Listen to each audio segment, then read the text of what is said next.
Hey nerds, Farmer Jesse here. Welcome to Growers Daily, your daily dose of ecological farming insight. It is Tuesday, October 22nd, 2024. And on the show today, we have a special guest. Alex Ball, one of the amazing hosts of the No-Till Market Garden podcast, is going to join us today to talk about moving farms. He will help me tackle a question about how much land one could handle for a part-time farm. And we'll talk about what questions about farming are on his mind. So let's do it.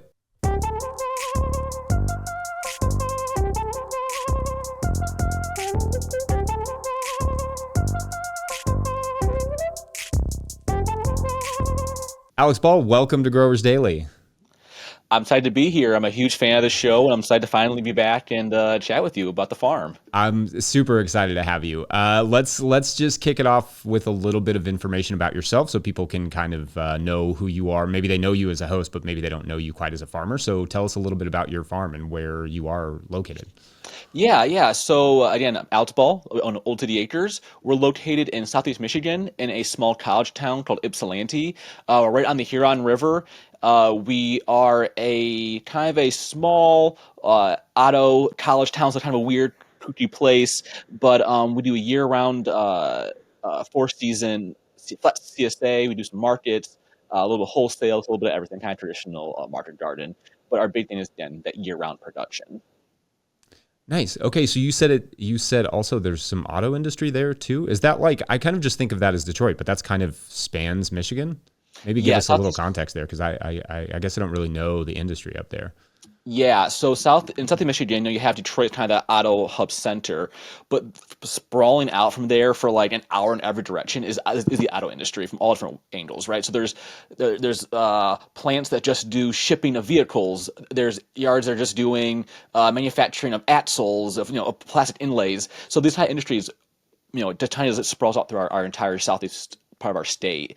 Like the town I grew up in, there's 4 auto plants there. Like my dad worked in the plant, your uncle worked at your grandparents, everyone works in the plant. It's kind of the normal thing to do here. Wow. Okay, so you just moved farms though, correct? I did, yeah. So Okay. I've been served. Yeah, for folks who don't know, I have had a pretty wild farmland adventure. So the first 5 years of our farm, we got pushed every single year to a new location, and then we're finally able to find some piece of property, and it was like the wettest piece of property to ever find. And I spent $50,000 plus draining it, making it work, trying to grow that into a usable market garden. But it got to a place where we could not make it work. We could not invest enough money, enough labor, enough time to make it work. So last year we had a huge, huge flood that was the worst one we'd seen, almost 10 years in the area, and lost everything. And in the same season had a huge hailstorm that spring and lost everything. So I had been leveraged super heavy on my business, and with these two huge disasters, I decided that I personally couldn't beat the land anymore. We had to find drier land. So now I'm renting a piece of property closer to my home, actually right in town, right down the street from my apartment that we farm at now. And how far away from your original property is that? Yeah, so from town to personal property was about 25 minutes to get there and back. And now in town it's like 7. It's right here. So I also rent like a warehouse space in our downtown area, and that's where we do all of our CSA packing and distribution. Majority of our customers kind of live within a 2 3 square mile radius of that hub area, so it's more economic for us to pack a little bit closer to town, especially when the farm was further away. But now the farm is maybe 4 minutes from the packing location, so Yeah. it's not too far from way. It's again, we're right in town, and for folks who clearly don't know the area, so along the Huron River, you have all these little kind of towns that popped up around the river, and if you go 5 minutes south of all of them, you're in prime farmland. You're ready to go. So there's a lot of farming in the area. It's a very local food centered area in the sense of it's very working class, but there's a lot of working class people are also involved in agriculture, or their families have been at some point. Well, that's good. I mean, it's good to think that you didn't have to completely rebuild your customer base after moving. Yeah, and actually, our customer base grew quite a bit because even though I live in Ipsy, sell in Ipsy, markets were in Ipsy, our farm was down the street. So for SEO and for search engine optimization, when people looked us up, we would get pinged in the town next over. and even though it wasn't our market. So now that the farm has a mailing address that aligns with the customer base that we're mainly serving, when people search for us, we pop up much, much higher on all the lists. So it was a huge advantage when we that move. Wow. Okay, so I've moved. I thought I'd moved a lot of times, but having to move basically every year in your first 5 years is out of control. That's wild. Yeah, it's asinine. And then and then putting that much money into a property, and then having to move from that property. Also, that's got to be so hard. And Yeah. I guess my question or my thought is like, what have you learned in this experience, both maybe about searching for property, but also about starting a farm or moving a farm that you feel like would be helpful for people to know? Yeah, I think that the first thing you have to do is decide what do you really want. And when I first started farming, I wanted to be a farmer, but I equated that to I wanted to be a landowner, if that makes sense, right? Right. Yeah. So I put all of my eggs into the basket of I want to build this property out. I want to have a place that we sit down on, that we have some long-term equity, that I can pass down or whatever, right? And I quickly realized that I didn't want to be a landowner, a land manager. I wanted to be a food producer. And those aren't always the same thing. I like living in town. I like being around my friends. I don't go out very much. I like being around things that are happening. And for me, living on the farm wasn't really my dream. And that's something that I really fully wanted.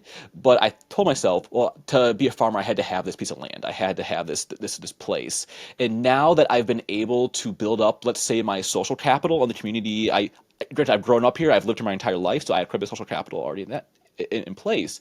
But when I decided to then transition from ownership to leasing, I'm now I'm in a long-term, low-cost lease that is like 5% of what I was paying to own farmland, right? So I took almost a decade to find a piece of land like that, but having the situation set up that way, I'm now not spending all of my labor on property management, on uh, on uh, on all the capital it takes to actually own and run a piece of property. So I've really been able to. I tell people all the time, you have to be very certain what you want to do. What is your long-term goal? Is your goal to have that perfect rural lifestyle where we stay all a week long, go to the market one day a week? Is your dream to develop a marketplace, whatever it has to be? But you can't just say, oh, owning land will fix all those things, because I was in a situation where I was so land unstable that I convinced myself that owning land was the only way to stabilize my business.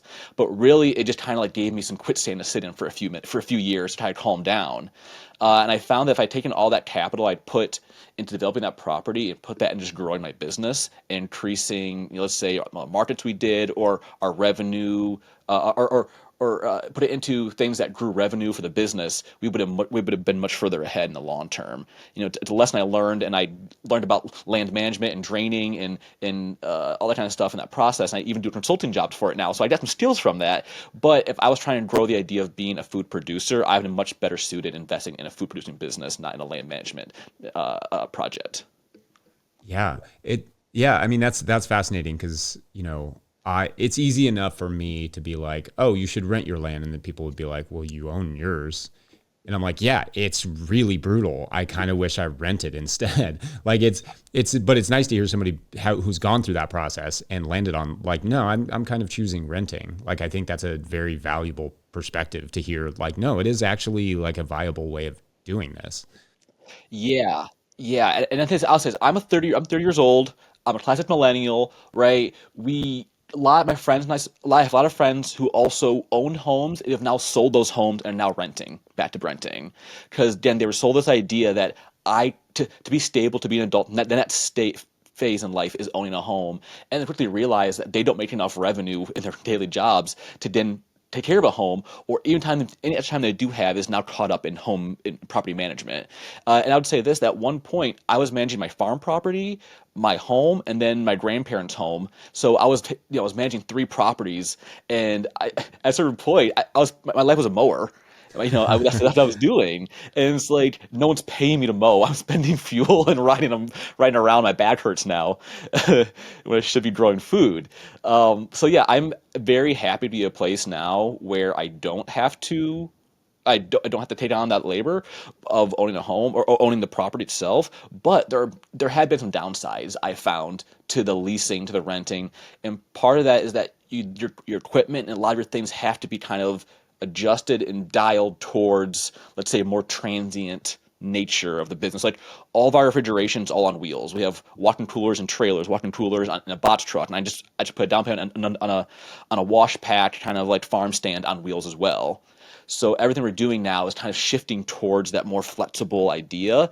And I'm now at a point in my business where flexibility is the real power that I think that we have. And as like an undercapitalized first generation farmer, right, I'm not going to be able to leverage the idea of generational land. At that point, that the idea of generational land is you sit down, you keep double investing, and you keep growing. But when you don't have any assets and you're kind of on the fringe of let's say, of a local food economy, you have to be very agile and be willing to find your place and move around and find that spot where you really belong in. Because again, the area we're in is hyper competitive. We have lots and lots and lots of great farmers in the area, and Michigan is a huge ag state, not just small scale grower, but we're one of the most diverse ag states in the country. California number two. So it's like there's lots of options. There's like hundreds of multi-thousand to 100-acre tomato farms. It's a huge scaled operation here. So there's a lot of local food happening. So you really have to be agile, I think, to really find your place. Yeah, that's fascinating. I didn't know that about Michigan. I'm also fascinated by the wash pack trailer that you put the down payment on. Is it a like prefabricated, already ready to go wash pack that's in a trailer? Like what is that? Yeah, so this is something that is a custom build that I found in a barn, an hour and a half away from here, off Marketplace. But it's basically a 30-foot long like food truck trailer, like a concession trailer. One third of it is a walk-in cooler.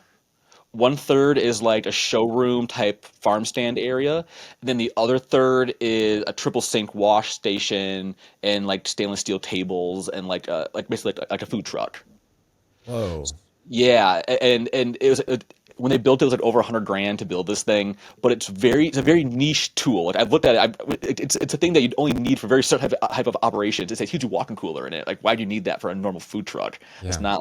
not normal. So like they've been sitting on it for a while. They couldn't sell it because like they couldn't find a customer for this. But for a small scale farm, it's like, oh, was exactly perfect what we needed. It has generators built into it, has a bathroom already in it.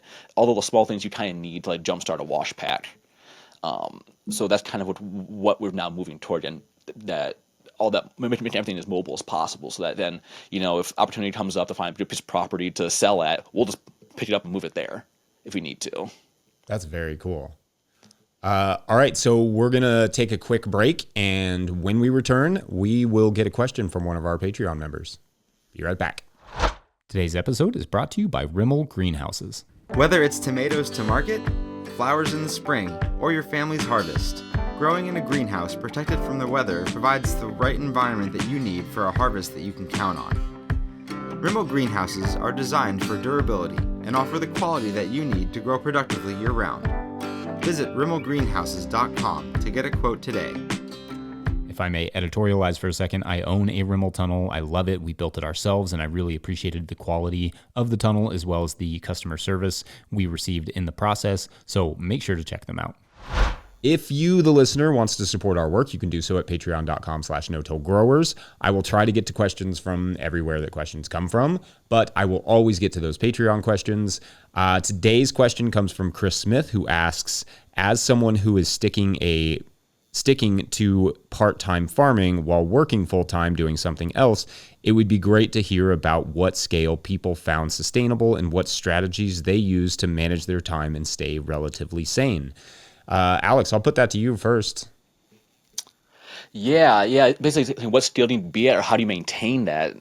maintain that lifestyle. I kind of found that for us, I've interviewed about this, about how do you balance growth of sales with just being sane as a person, right?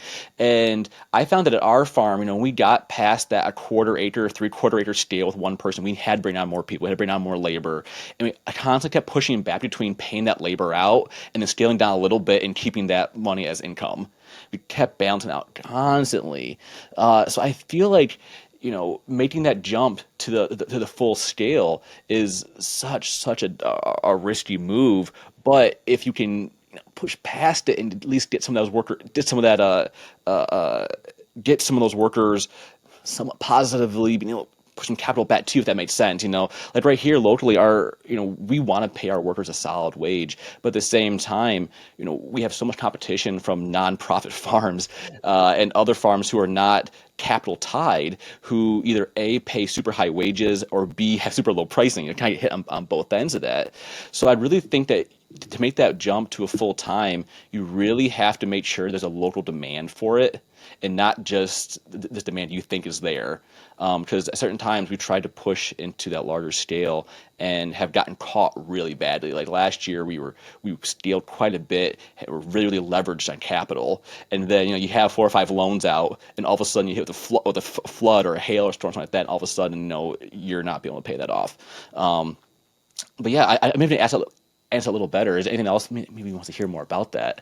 Yeah, I think, I think this question could go in a couple different ways, because maybe they're wanting to stick to part-time and wondering like how far they can push it, like part-time farming, and wondering how far they can push that, or like that could also just be an interesting thing. Like how, when it comes to part-time farming, like what is a reasonable scale for somebody? And for me, you've got to pick 1 or 2 things and specialize in them and just make it a very easy routine. That you see a lot of people who just have a microgreens business or a small mushroom business, or, maybe even like egg layers or something, that it's like you get up, you do that one task every day, you do the handful of things that you have to do for that. Maybe you send out an email to the chefs that usually buy from you, and then you move on from that.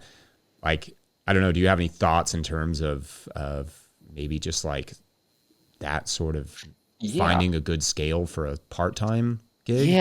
Yeah. So it's funny you say. It's funny that I'm thinking about that. Is that as we transitioned to our farm, we went from a primarily mixed veg CSA that kind of did all the components of the CSA, and we slowly morphed that into like a pretty solid greens business and a flat CSA that buys in product from other farms. So right now we're pretty dialed down into doing salad mix, spinach, head lettuce, bok choy, curly kale, sweet peppers, and then we do cherry tomatoes, and we just do those crops. Every once in a while, maybe do a pole bean, but just do those few crops there, and we produce those in large amounts, and then wholesale the rest out, and then feed the rest of that into our CSA.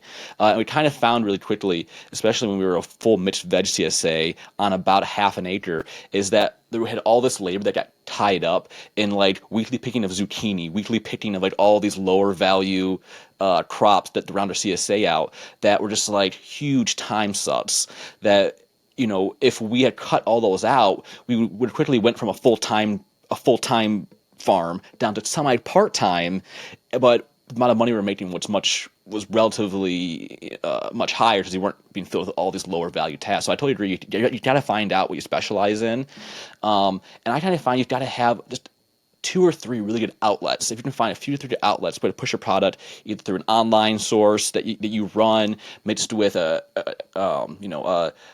low input, maybe self-serve farm stand, and maybe a few wholesale accounts. If you can really streamline those things down, then I think you really could make a good at it part-time.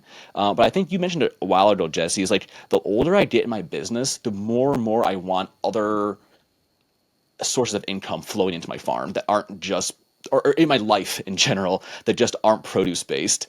And I know that as farmers, all I want to do is grow food, but also like at my old farm, when we're sitting there and the whole fields are underwater and we have this little cabin that we're renting out, I'm like, dang, why aren't I renting this cabin out too? Get some income flowing when there's no produce coming off the farm for the next 2 months.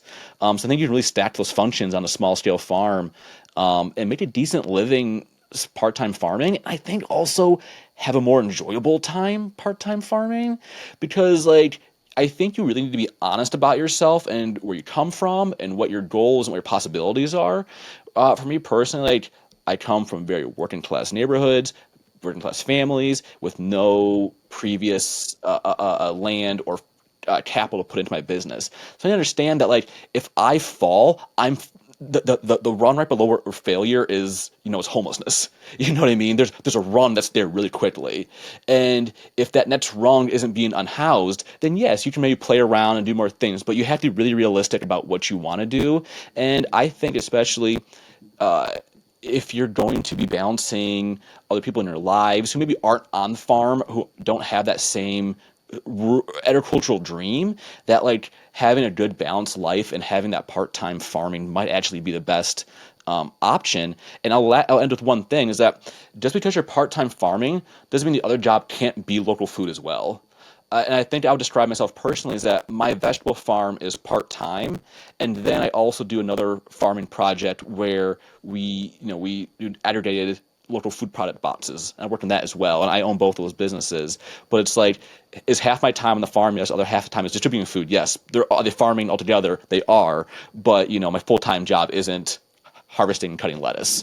It's a mix of other local food things as well. So I tell folks, it's nothing. There's no shame in like finding other routes inside the local food scene to put yourself into. And I often find that like the more I diversify forms of income I have coming in, just the more stable the business is going to be, and more stable my life is going to be, I feel, in the end. Oh yeah, absolutely. I feel very strongly that this is a ludicrous business to like go all in on, right? Like it can be, you can get it all wiped out in a day. But there is the beauty of it, is that a community will often come together and support you, but you do have to do the community development part, get the people to love what you're doing and believe in you and need it. And and I just think like that there's a lot of value in having, some other revenue stream and I just think I think for certain people it's going to make a lot of sense. So all right, so we're going to take one more break, and when we come back, we will talk a bit about podcasting. Be right back.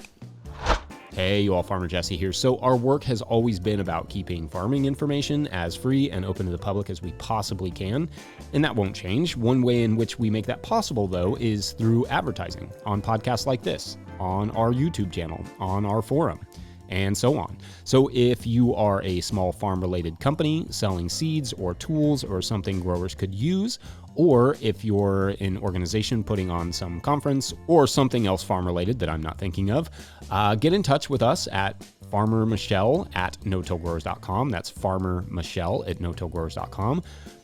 Supporting us helps to grow this work and grow farmers. So we all thank you. Again, that email is farmermichelle at no-tillgrowers.com, or you can find our contact information at no-tillgrowers.com. All right. Thanks, you all. Enjoy the show. Okay, so Alex, this will be your third season, right? Third season co-hosting the No-Till Market Garden podcast. Very excited about that. I love listening to the people that you choose and the questions that you choose. I'm fascinated and absolutely enthralled. And in terms of interviews, what is on your mind? Like, what are you sort of seeking out this season? Yeah, Jesse, I think after last year, I'm not going to lie, I've had like a epiphany moment, right? After going through that struggle and kind of shifting our business and landing on our feet, I'm like, man, I had to figure out, how do other people survive? Like, how do people do this? Because it's like, I find this recurring thing happens. I talk to farmers, and they say to me, they have this perception of other farms, of people, of other farmers being so much further ahead than them, of them being so pushed down, and them like not being worth it. And I feel like it's just negative talk that kind of happens when you do a lot of alone work, and especially combined with a lot of social media.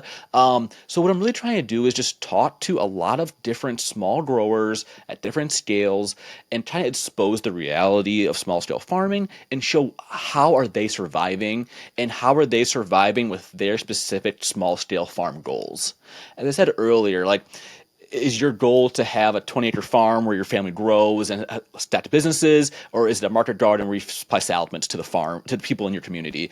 And like, what's successful and what make you happy is so different between all these different operations that I think I really want to help show what is success in different people's eyes. And, at the end of the day, what are people happy? What kind of work are people happy doing? Because I had a friend of mine talk to me, and one time he's like, Alex, man, before I knew you, I thought you were a millionaire. I thought you were making tens of thousands of. I thought you were killing it. And it's like, well, I'm doing my best, but I'm just posting good marketing photos, trying to like look good for people who want to buy foods, people buy with their eyes, right? So it's so easy getting this rut. So I'm really just trying to talk to people and kind of like break past the barriers of this idea of this perfect farm and really think, how do people survive? How do people make it? And how do you make it past the first 3 or 4 years, but how do you make it to year 20?